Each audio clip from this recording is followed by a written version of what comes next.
Tele Brasil Notícias. Olá, estamos começando a edição desta semana do jornal Tele Brasil Notícias, agradecendo sempre a sua audiência. Estaremos destacando a questão do governo, que lança o programa para incentivar viagens domésticas aqui no país, o turismo doméstico. Também estaremos falando da Anvisa, que tornou permanente a prática de entrega de medicamentos controlados na casa de pacientes. E também, na parte jurídica, estaremos falando das distribuidoras de gás encanado que podem cobrar tarifa pela medição individualizada em condomínios. Você quer mais detalhes ou perdeu alguma edição? Acompanhe-nos através do Facebook ou também YouTube, Jornal Tele Brasil Notícias. E você que gosta de notícias impressas, nós temos também a nossa página, que é no Facebook e também no nosso site, que é a Hora da Notícia, onde você tem notícias impressas com fotos sempre atualizadas diariamente aí para você. Sendo assim, vamos à edição desta semana. No ar.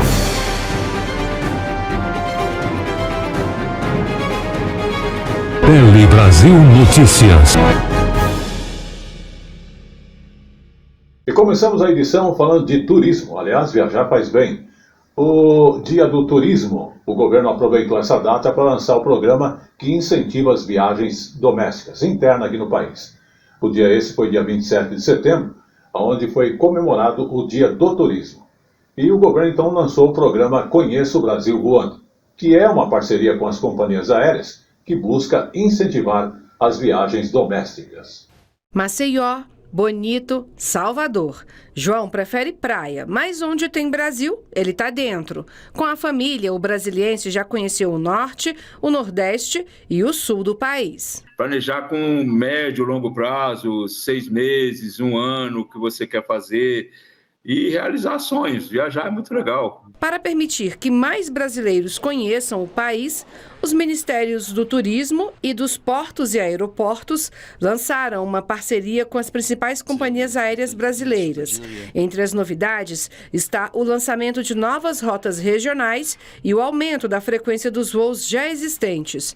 Uma campanha também deve ser veiculada para incentivar os brasileiros a planejar uma viagem com mais antecedência. A ideia é facilitar e democratizar as viagens pelo país. Por ano, são emitidas cerca de 100 milhões de passagens no Brasil, mas o número de brasileiros que embarcam em um avião é bem menor. O Brasil tem hoje 100 milhões de passageiros, de passagens ano, mas apenas 15% dos CPFs voam pelo Brasil. Isso significa dizer que o brasileiro viaja menos que o colombiano, viaja menos que o chileno, viaja menos que o americano. Então a gente tem um grande potencial para a gente avançar no crescimento aéreo no Brasil.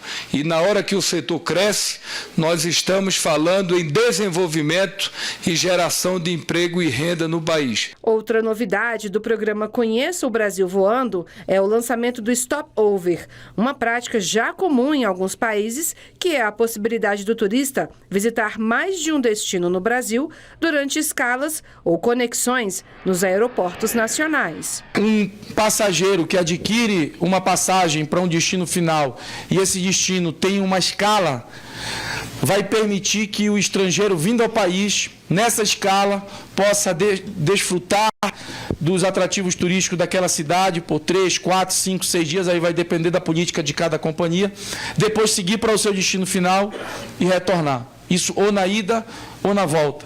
Isso vai possibilitar que estrangeiros possam permanecer mais tempo no Brasil. Segundo a Embratur, o turismo é responsável por 8% do PIB do país. A expectativa é que o setor seja protagonista em um modelo econômico mais sustentável. É o turismo que pode gerar emprego, renda e com sustentabilidade.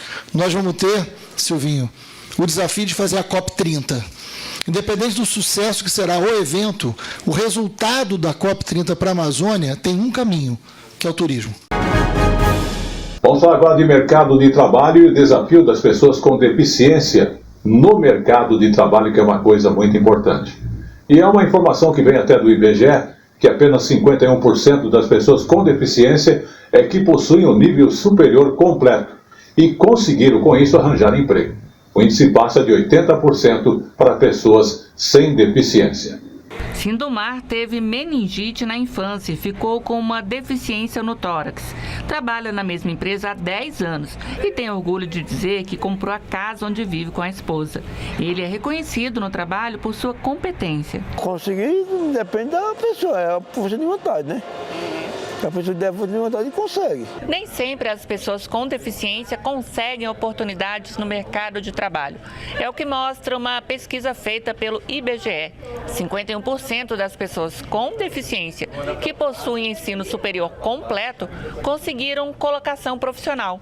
Já em relação às pessoas sem deficiência, esse número passa de 80%. Vanessa é formada em publicidade e propaganda. Hoje trabalha com design gráfico.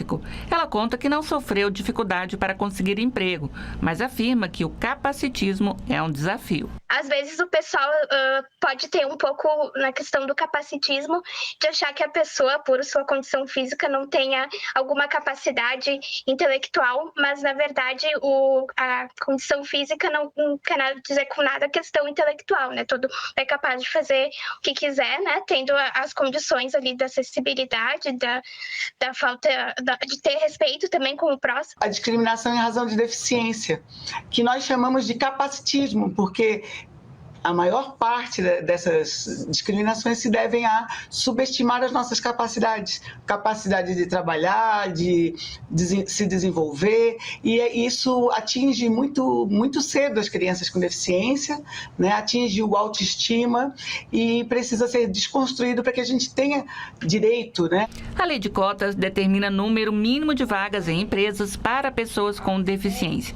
Essa gestora conta que a boa experiência com esses funcionários a fez empregar o dobro de trabalhadores com deficiência do que é exigido pela legislação. A nossa experiência, ela é muito positiva, porque o que nós vemos é que essas pessoas têm uma autoestima elevada, valorizam muito o trabalho que realizam e elas são muito participativas. Nós não vemos nenhuma diferença na produtividade, no resultado, na eficiência dessas pessoas. Saúde. Vamos falar agora de saúde, porque os autistas estão aí sendo reverenciados pelo governo, que anunciou recursos para tratamento das pessoas com autismo. E é interessante que entre crianças e adultos, o número de autistas no Brasil é estimado aí praticamente em 2 milhões de pessoas. Por isso, o diagnóstico correto e o tratamento e uma equipe multidisciplinar ajuda justamente na questão de qualidade de vida. O Ministério da Saúde anunciou 540 milhões de reais na rede de cuidados de pessoas com deficiência. 20% desses recursos são destinados a justamente o atendimento dos autistas. Vamos observar. Ana Paula tem problemas para encontrar e manter um tratamento adequado para o filho Jonas, hoje com 14 anos, desde que ele era bebê. Hoje, com 14 anos, ele não se alfabetizou. Por quê? Porque ele tem dificuldade ambiental de se adaptar ao ambiente, dificuldade social de se adaptar às pessoas e dificuldade de linguagem, de compreensão e expressão. Já melhorou muito com o tratamento, mas nós na época, há 12 anos atrás, nós não encontramos um tratamento eficiente para ele pelo SUS. O transtorno do espectro autista é neurológico, pode afetar a comunicação verbal, não verbal, interação social e coordenação motora. A condição não tem cura, mas tem tratamento. O apoio multidisciplinar de profissionais é fundamental para desenvolver formas de se comunicar socialmente e melhorar a estabilidade emocional dessas pessoas. Podem ser identificados sinais do transtorno do espectro autista desde os primeiros meses de vida da criança, como dificuldade em manter contato visual, expressar as próprias emoções ou ter apego excessivo a rotinas e ações repetitivas. A condição também pode ser diagnosticada na fase adulta. Nesses casos, a pessoa pode ter problemas em se sociabilizar e dificuldade em reconhecer expressões faciais, piadas e sarcasmos. Dos 540 milhões de reais que vão ser investidos na rede de cuidados à pessoa com deficiência, o Ministério da Saúde divulgou que 20% vão para os centros especializados em reabilitação intelectual, que também atendem pessoas com espectro autista. É muito relevante que o Ministério da Saúde Pública inclua o tratamento do transtorno do espectro autista na política nacional de pessoas com deficiência. Garantir o investimento na rede de cuidados a pessoas com deficiência certamente poderá manter uma rede de apoio com profissionais qualificados que ajudarão a pessoas com deficiência a ter um maior desenvolvimento para uma vida mais próxima do normal. Vamos falar agora das escolas particulares que em 2024 devem aumentar mensalidades. Uma pesquisa de um site buscador de escolas revelou que diversas instituições particulares pretendem reajustar as mensalidades no ano que vem. E o aumento médio previsto é de 9%, mas algumas apontam que vão aumentar até 35% em relação ao valor cobrado em 2023. Os reajustes considerados aí os índices IPCA e IGPM, além dos acordos salariais firmados pelos sindicatos e também através dos investimentos realizados por essas escolas. Vamos observar. Uma pesquisa de um site buscador de escolas no Brasil revelou que diversas instituições particulares pretendem reajustar as mensalidades no ano que vem. O aumento médio previsto é de 9%. Algumas apontaram que vão aumentar em até 35% em relação aos valores cobrados em 2023. Foram entrevistadas 979 instituições de quase todos os estados brasileiros. Os reajustes consideram índices como o IPCA, além de acordos salariais firmados com sindicatos e também investimentos realizados nas instituições. Bom, o que acontece? Não há uma limitação, tá, quanto à questão do aumento. Vai variar de acordo com os custos operacionais de cada escola.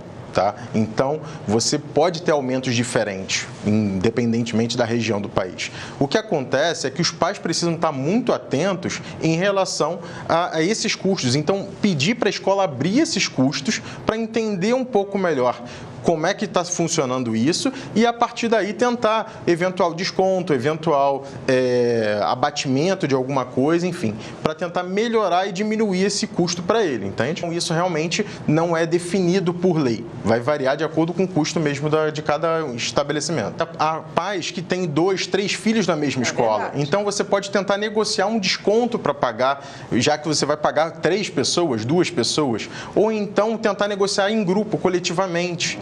Sabe, você acaba ganhando mais força para conseguir fazer esse desconto, ter esse desconto. Porque é interesse da escola ter o aluno, né? Sim. E é o interesse do pai ter aquele tipo de prestação de serviço. Então, é muito importante que vocês conversem, tentem chegar a um acordo com a escola e, se ainda assim achar que o aumento é abusivo, subiu demais, assim, sem uma justificativa, apesar de olhar o custo operacional deles, aí você pode procurar os órgãos de defesa do consumidor, né? Ou então um advogado da sua confiança para poder tentar fazer algum tipo de ser um desconto. mediador. Vamos agora falar de uma pesquisa feita pela Universidade do Rio de Janeiro, exatamente lá do estado do Rio, a URJ, e da Universidade também aqui de São Paulo, a USP, que traz um alerta sobre a alimentação. Porque a pesquisa revelou que quase todos os alimentos ultraprocessados disponíveis no mercado têm ingredientes que são nocivos à saúde. Então vamos conferir essa informação. Salgadinhos, refrigerantes, sucos de caixinha, chocolates, facilmente encontrados em supermercados, são opções práticas para um lanche, mas são alimentos com excesso de sódio, gordura e açúcares. São os chamados ultraprocessados, como explica esta pesquisadora. Os ultraprocessados, eles são formulações industriais compostas basicamente de uma combinação de commodities como milho, trigo, cana-de-açúcar, soja, adicionados de aditivos alimentares que vão conferir características de textura, de sabor, de aroma e outros ingredientes de uso exclusivamente industrial. Ela participou de um estudo que revela quase todos os ultraprocessados no Brasil têm ingredientes nocivos. Além de açúcares, gordura e sódio, presentes em 97% dos 10 mil produtos analisados, também são repletos de aditivos cosméticos, os ingredientes usados para realçar a cor, o sabor e a textura. Os riscos do consumo excessivo dos ultraprocessados são grandes.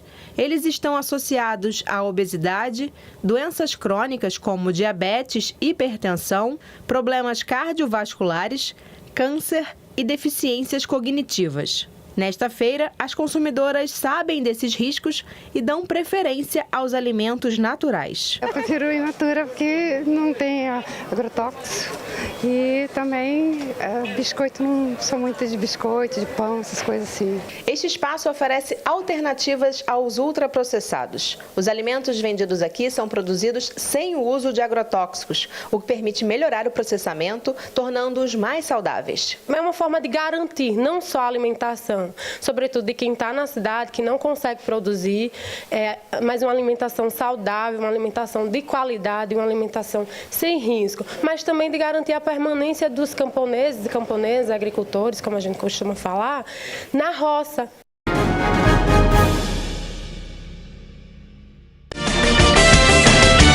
A informação na medida certa que você gosta. Um telejornalismo dinâmico, nacional e regional. Jornal Tele Brasil Notícias. A informação na medida certa que você gosta. Saúde. E vamos novamente falar então de saúde. A Agência Nacional de Vigilância Sanitária, Anvisa, tornou então permanente a prática da entrega de medicamentos controlados na casa dos pacientes. A medida que foi inclusive autorizada durante a pandemia em caráter provisório agora está aí permanente. Houve uma alteração com relação à quantidade máxima de remédios por receita para a entrega remota.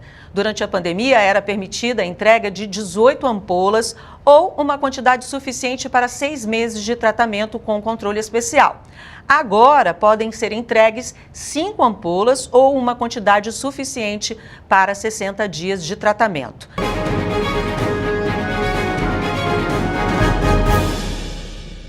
Vamos falar agora do calor e também da época de chuvas. Tempo quente afeta a saúde e produtividade dos trabalhadores. Exatamente. Temperaturas têm batido aí recordes em várias cidades brasileiras e o calor ainda deve aumentar nos próximos dias à frente aí. O tempo quente acaba afetando a saúde e a produtividade de todos os trabalhadores e principalmente de quem trabalha exposto ao sol. Vamos conhecer mais nessa reportagem da Rede Minas de televisão. Se ficar em casa nesse calorão já está difícil, para quem trabalha em local aberto, exposto ao sol, a situação é bem pior. Como é o caso do taxista Alcebias, que fica horas nas ruas. Quando para nos pontos, tem que sair do carro, ficar na sombra, porque o sol está calor muito forte. O calor está aí e parece que veio mesmo para ficar. Nem parece que ainda estamos no inverno. Isso porque a incidência de um bloqueio que impede a chegada de frentes frias. E ainda, segundo os meteorologistas, ainda nem estamos no ápice de todo esse calor, que está previsto para o próximo final de semana, entre os dias 23 e 24 de setembro, junto com a chegada da primavera. Para quem precisa trabalhar em locais com exposição ao sol, uma norma regulamentadora do Ministério do Trabalho determina que é obrigatória a existência de abrigos, ainda que rústicos, capazes de proteger os trabalhadores contra intempéries. E que serão exigidas medidas especiais que protejam os trabalhadores contra a insolação excessiva, o calor e o frio. A NR21 fala que o empregador deve dar as condições adequadas ao trabalho em condições de exposição ao sol. Então, por exemplo, chapéu, protetor solar e por aí vai. Caso o empregador não faça isso, o trabalhador o fazendo, comprando, ele pode se negociar com o empregador para ter a restituição do valor que foi investido ali naquela proteção necessária por conta da exposição. Mas, de acordo com o advogado, muitas vezes as empresas desrespeitam as normas de proteção determinadas pelo Ministério do Trabalho. O que a gente vê na prática é uma certa dificuldade do empregador devolver os valores e acaba tendo que o empregado ajuizar uma ação trabalhista para poder receber isso. E chegou agora no Tele Brasil Notícias, o nosso Momento Jurídico. O Momento Jurídico de hoje fala das distribuidoras de gás que podem cobrar tarifa pela medição individualizada em um condomínio. Essa é uma decisão da terceira turma do Superior Tribunal de Justiça que afastou a condenação imposta a uma empresa que é distribuidora em razão da cobrança de tarifa pela realização das medições individualizadas de gás em canal fornecido às unidades de um condomínio. Vamos observar com mais detalhes. Distribuidora de gás pode cobrar tarifa pela medição individual em um condomínio. O entendimento é da terceira turma do Superior Tribunal de Justiça. No caso analisado, uma distribuidora foi condenada em ação civil pública promovida por uma associação contra a cobrança de R$ 4,00 por unidade habitacional de um condomínio. O Tribunal de Justiça de São Paulo manteve a sentença que determinou à distribuidora de gás que excluísse a cláusula contratual de cobrança da tarifa, além de devolver em dobro o valor cobrado dos consumidores sob pena de multa de R$ 30 mil. No STJ, o recurso especial da distribuidora foi provido pela terceira turma, que afastou a condenação. O relator, ministro Marco Aurélio Belize, destacou que a opção pela medição individualizada foi feita livremente pelo condomínio. O valor da tarifa foi proporcional ao serviço prestado e ficou comprovada a vantagem financeira para os consumidores. Diariamente, o Brasil e o mundo contra o crime. No Polícia em Ação. Confira.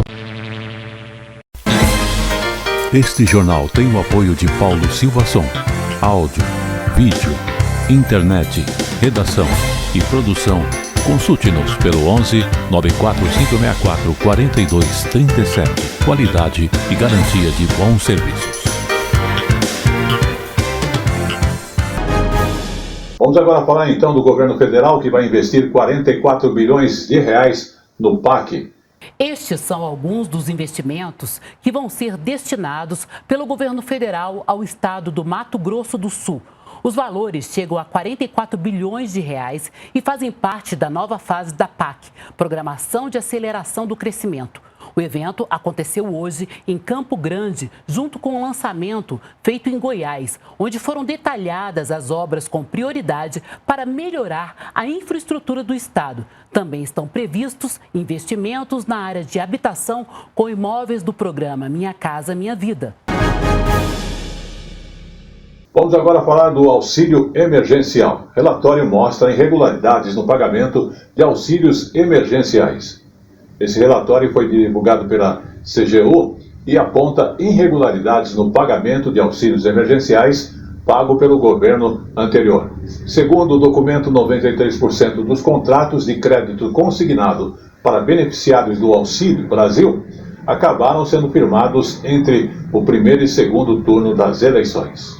A Controladoria Geral da União concluiu que quase 2 bilhões de reais foram pagos indevidamente por meio dos auxílios taxista e caminhoneiro em 2022. Segundo a CGU, pouco mais de 350 mil pessoas receberam as parcelas do auxílio entre julho e dezembro do ano passado, sem ter direito legal aos recursos. E isso aconteceu justamente no período em que o então presidente Jair Bolsonaro tentava a reeleição. Do ponto de vista dos outros auxílios, do caminhoneiro e do taxista, eu acho que o que mais surpreende é a porcentagem, a quantidade de pessoas que não mereciam, não estavam aptas a receber aqueles auxílios e receberam aqueles auxílios, né? No caso do auxílio taxista, por exemplo, 78% das pessoas que receberam aquele auxílio não deveriam ter recebido. A auditoria da CGU também concluiu que quase 8,5 milhões de reais foram descontados no ano passado pela Caixa de forma indevida de 46 mil famílias beneficiárias do programa Auxílio Brasil. Essas pessoas tiveram valores descontados sem terem contratado empréstimo consignado com o banco. Além disso, 5 mil famílias contrataram empréstimos que comprometeram o valor recebido acima do limite permitido, que era de 40% do benefício. O detalhe é que 93% dos consignados do Auxílio Brasil foram contratados entre o primeiro e o segundo turno das eleições de 2022 e com taxas de juros de 50% ao ano. A gente tem um fato que é o que 93% do crédito consignado foi feito durante as eleições, durante o segundo turno. E não havia uma decisão anterior sobre a existência de crédito consignado para beneficiários de programas sociais. Essa foi uma decisão do governo, né? Então, e no período eleitoral. Então, para mim, essa é uma questão óbvia, né? Que aconteceu, todo mundo acompanhou na época, né? O que aconteceu agora, a gente está tendo uma dimensão do tamanho dessa história e dos impactos que isso pode ter tido. A Controladoria Geral da União enviou ao Tribunal Superior Eleitoral as conclusões das auditorias realizadas nos pagamentos dos benefícios criados pelo governo Jair Bolsonaro. Para a CGU, os dados podem servir para novas apurações no TSE contra Bolsonaro ou para abastecer ações que já tramitam no tribunal por suspeitas de crimes eleitorais. E como eu falo sempre, tudo que é bom dura pouco, e o Tele Brasil Notícias vai chegando ao seu final, sempre agradecendo a sua audiência. Mas antes, vamos falar do teatro cego, que estimula empatia e o uso de outros sentidos. Porque tivemos aí o Dia Nacional da Luta das Pessoas com Deficiência e nós falamos sobre uma experiência inovadora, que é uma peça de teatro com atores cegos no elenco e encenada totalmente no escuro. O objetivo é justamente despertar os sentidos e a empatia do público. Verdade que uma imagem vale mais do que 1000 palavras, no teatro cego são as palavras que valem mais do que 1000 imagens. Uma experiência diferente que priva a plateia da visão e estimula o público a usar os outros sentidos para entender o espetáculo. A ideia é que o público, a partir do momento que entre na nossa caixa preta, ele se perca completamente. Ele não tenha nenhum tipo de referência, para que essas referências justamente venham através do espetáculo, através das falas dos atores, através da movimentação, através de aromas, através de sensações táteis. Antes do início da peça, o diretor dá as instruções e explica para a plateia o que está por vir. Só então, os espectadores são conduzidos ao palco, onde tudo acontece. O público sobe no palco junto com os atores, as cadeiras são distribuídas no meio do cenário e o público passa a fazer parte da cena junto com os atores. O cego não enxerga através dos olhos, mas ele vê o mundo com os outros sentidos. Este espetáculo, feito todo no escuro, serve para mostrar como a pessoa com deficiência visual percebe a vida ao seu redor.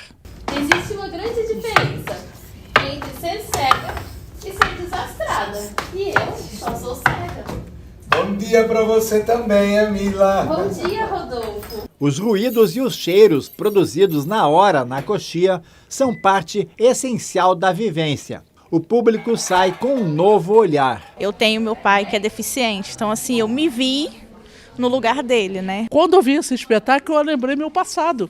Fogo de Lenha, a vida de luta. Eu falei, que coisa bacana, eu amei o espetáculo. Passa a ser um convite também para que na tua vida, no teu dia a dia, você também tente enxergar o mundo um pouco mais com os teus outros sentidos e não só com a visão. Arte é amor, arte é você poder transmitir o que você sente para as outras pessoas, fazer com que elas saiam da nossa apresentação com uma outra visão, com outro olhar.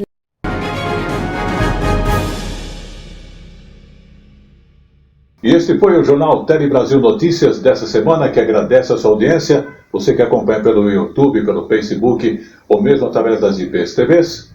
E lembrando que estaremos de volta a semana que vem, Tivemos o apoio dos técnicos aí do João Vitor e de toda a nossa equipe. Até lá.